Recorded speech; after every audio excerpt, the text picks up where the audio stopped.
Then there were two. I feel like I'm gonna lose. Easy games, bro. Yeah, honestly, this game mode, like, once you actually know when to jump, it's really easy.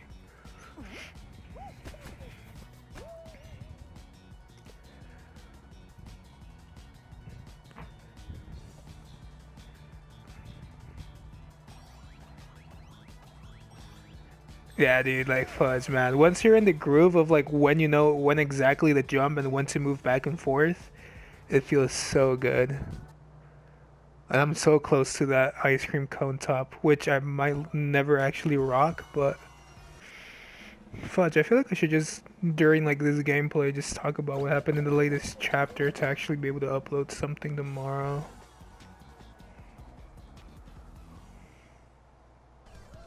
Because there wasn't really that much, was there? Like, it just was the warriors obviously feasting after Moro's death, which, I mean, that was pretty cool because obviously that usually happens at the end of every single arc. They just have like a big feast. They just have like a big feast in terms of them actually finishing. I'm kind of glad that Vegeta actually asked Goku, like, do you know, like, where that power came from? And I wonder if Goku actually knew where it came from. I feel like he probably knew it was Oob, but he wanted to get more clarification of it later, like, especially probably, like, at the end of Z, which is all going to link up.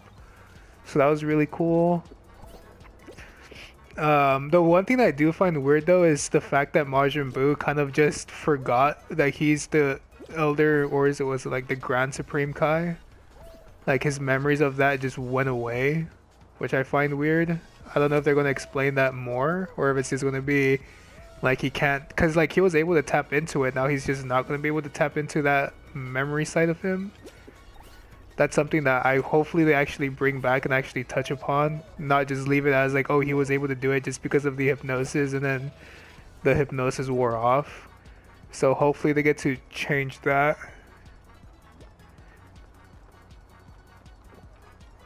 Would that be it though? Because he knew who Moro was. Like in the very beginning of the arc, like they used the hypnotist to resurrect his memories, and Majin Buu knew who Moro was. Or maybe you are right. Maybe he just never knew to begin with. And that was just like the Grand Supreme Kai's memories while he was Majin Buu. But yeah, that was something that like I'm kind of iffy about. Hopefully they get to like dive into that within either this arc or like just later on. And then what else was there after that? Obviously Miris. I actually already predicted that within like a previous kind of video where I stated that they could bring back Miris but make it more of a mortal rather than like have his angel abilities. I thought they were going to make it more of like a shocking reveal rather than just like putting him back there. Oh, okay, that makes more sense. But yeah, like when it came to like Mirrors, I was hoping that it'd be more of like a shock that he came back rather than just like the Supreme Kai telling the Grand Priest to just bring him back in exchange for like his own life. But I mean, a lot of people were upset that they just brought back Mirrors and they would have rather preferred him dead, which I kind of understand. But for me, it's whatevs. I really like the Mirrors as a character.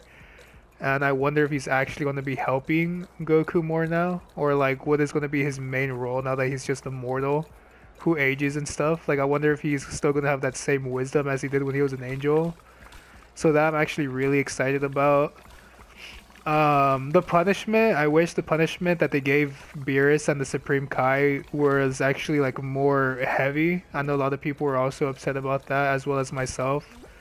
I kind of wish that the punishment was more like actual punishment rather than just make Beerus a caregiver for the Zenos. So I wish it was more like actual detrimental. And it's weird that he's supposed to be punishing Whis too, but from what we saw, we don't necessarily see Whis actually getting punished. But the one thing that a lot of people have been speculating is that the fact that, you know, since Beerus actually hates Goku for making him take care of Zeno, that might lead to a rematch between Goku and Beerus. So if that actually does happen, I am all up for it. But I mean, from what we saw, fudge. I wish they did more with the whole punishment. But yeah, that's like in terms of that. And then in terms of I know a lot of people are iffy about Granola, especially since was it like Granola and then the other dude's name is Oatmeal. So like a lot of people are saying that they're just named after like cereals and nut snacks. So that's kind of funny, but it's pretty cool. And I find it weird how everyone did think, especially myself, I thought he was gonna be like a rogue angel, but after seeing Toriyama's colorization of the character, I'm guessing we're just going to be leaning more to a Tuffle. A lot of people are saying that he might be a Tuffle, which I need to refresh myself as to what a Tuffle was. I forgot which. I know it's like a race that hates the Saiyans, but I forgot what race hated the Saiyans because I know a lot of races just hate the Saiyans for what they did. But I'm just really excited to see what the scientist Granola actually brings to the table because I don't think he's going to be a strong character. I feel like he's just going to be a very like strategic enemy. Kind of like Moro, but instead of being strong, he's just going to be like really strategic, and I died. So just having, I wish it was more of like an angel route, like he was a rogue angel, but I mean, just having him as a scientist who wants to get the original 7-3 to kind of extract the plans to see what he can actually do. Because a lot of people are teasing that maybe 7-3 still has like pieces of Miras's angel's abilities within him, so maybe he's trying to exert that energy and train 7-3 to actually withstand that energy, so that way he actually has Ultra Instinct. And you know, with that fact, he could actually just create a bunch of 7-3 clones who also know Ultra Instinct. So at that point, the only one who would actually be able to touch 7-3 would have to be Goku, because no one else is not going to be on par with Ultra Instinct. That would be really, really cool, but I feel like that'd be so OP for a character like 7-3, especially since 7-3 like was not that strong to begin with. Like he was like a Gohan level, so I don't know, having him jump from being Gohan level to mastering Ultra Instinct and being on par with Goku would be sick, but at the same time I feel like that's just like overscaling the power again within the manga. Is which one were Tuffles? Was Tuffles the thing that Baby is? Or what was Baby? Which obviously, another side note, Baby, Super Baby 2 coming to Fighters in January 15th is going to be so dope. I know I didn't cover a video on that, but I've never been like the dude to actually talk about Fighters. I mean, I'm barely learning how to play Fighters, but I'm super excited for Super Baby 2, as well as Super Saiyan 4 Gogeta. That was the last character that was announced for the actual Season 3. Which, mind you, I'm gonna do like a little rant. I'm kind of upset that they made it Super Saiyan 4 Gogeta coming out with Super Baby 2. I feel like it should have been Omega Shenron.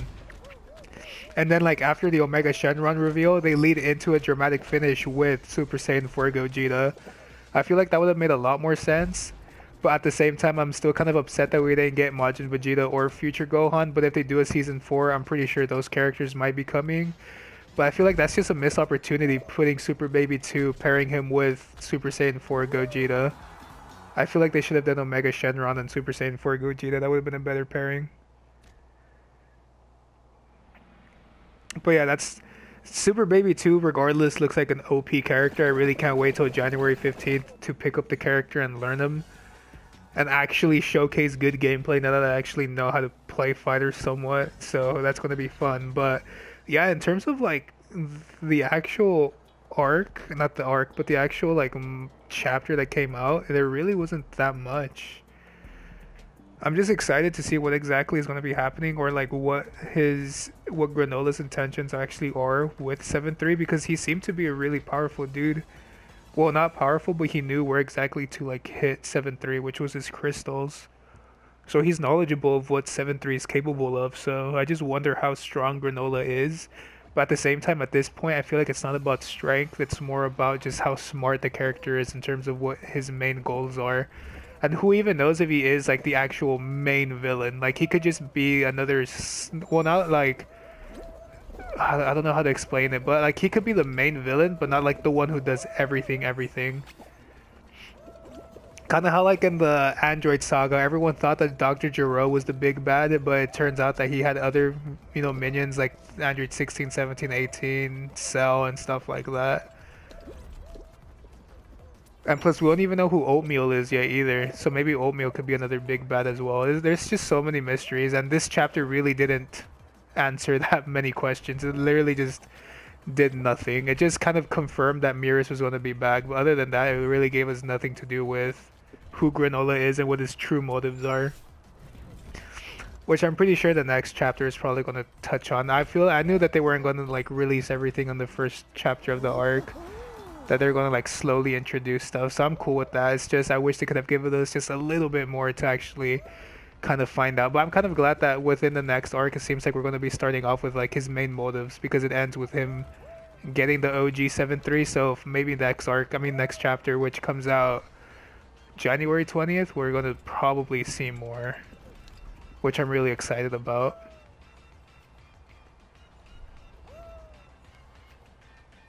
Yeah, but that's the thing too. Like, Oatmeal could be the brains, but he can also be the brawn as well. That's why we need to. I feel like if that's the case, like Oatmeal's the actual like big bad who just comes in at the very end as like he's making Granola do all of this crazy stuff, like extracting the actual data from the OG 7-3 or 7-3i, whatever it's called now. Like he extracts the data from him, makes like a bunch of that army, and then like at the end when the OG 7-3 fails and Granola fails, maybe he could step in and be like the ultimate baddie by like combining some weird stuff all together. Like it's gonna be crazy what they do, but I don't know. I have a hunch that Oatmeal might be a little bit bigger than what everyone's actually anticipating. Either that or I'm just high guessing and Granola is going to be like the main kind of brains behind this entire operation. There's a lot of speculation from this one chapter, especially like I stated, because this one chapter really, it really just, gave us a little taste. It wasn't even a little taste, they just gave us a free sample. And like the real taste is probably going to come next week. Not next week, next month.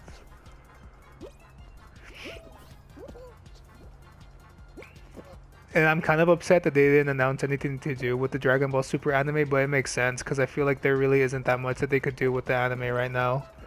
They are going to be rerunning Dragon Ball Super in Japan, but they're just rerunning old episodes, which a lot of people thought when they heard that Dragon Ball Super was coming back, I guess they thought the actual, like, a new season, but it's just the anime coming back as reruns. Which is good for people who never really watched Dragon Ball Super when it came out. But yeah, that's all that happened, right? Like nothing big happened that I'm missing. It was just them celebrating, Vegeta asking Goku about Oob, the ceremony, which also when it came to the ceremony, I don't know why they didn't invite all the other people, like all the Z fighters like Piccolo, Gohan, Yamcha, Tien, because they actually helped take down like the smaller villains. I mean, sure, Goku came in and he wiped the floor with like a majority of them, but I feel like they should have gotten something for their troubles as well. But that's just like a little nitpick here that a lot of people noticed. But yeah, we got that. We got Mira's coming back. We got the punishment of Beerus. Mira's not having his angel abilities anymore. He's just immortal. Seeing who Granola is, Oatmeal. We got to see Granola take down a bunch of 7-3s, and then it ends with him just meeting OG 7-3. That was literally all that really happened. I wish there was like more that I could talk about, like, yeah, this fight or this guy's power, but really it was just, that was a really simple episode. I got eliminated, didn't I?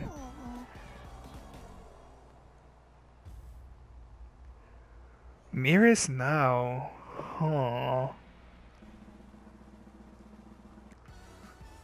That would be a good way to end this video, wouldn't it?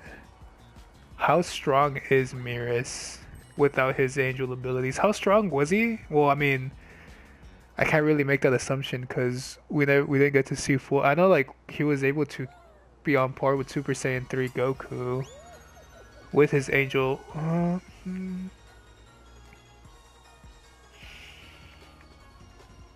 That's a really hard question. Because if I were to be kind of biased, I would say around Super Saiyan 3 level. True. But if I would have to say, I'd have to say, because I mean, he was going up against Super Saiyan 3 Goku without showing any of his angel abilities.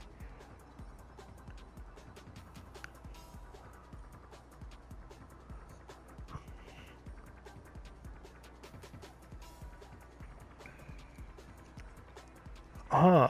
I never really thought about that. Like, how strong can an angel be without their angel powers? Cause I can't, cause I'm saying Super Saiyan 3 level, but that could possibly be as well because he had his angel powers. Man, that's a hard one. I feel like I would have to leave that into interpretation. I would say around Super Saiyan 3 level, but yeah, he did. I feel like he just had like really good speed, but at the same time, I don't know if that was like the angel ability in him that was making him move that fast, or if it was him naturally moving that fast.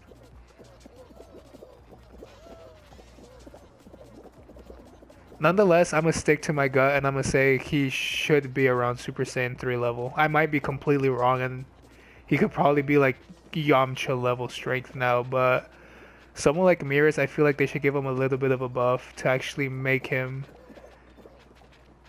Because the time patrollers aren't that strong. Well, I mean, Jocko isn't that strong.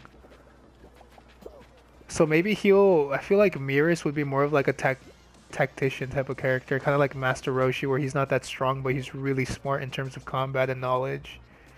But yeah, I would have to stick to my gut and just say Super Saiyan 3 level. He could probably be like way weaker than Super Saiyan 3, but for me, I would just stick to Super Saiyan 3 until we get to see more. That guy should have died.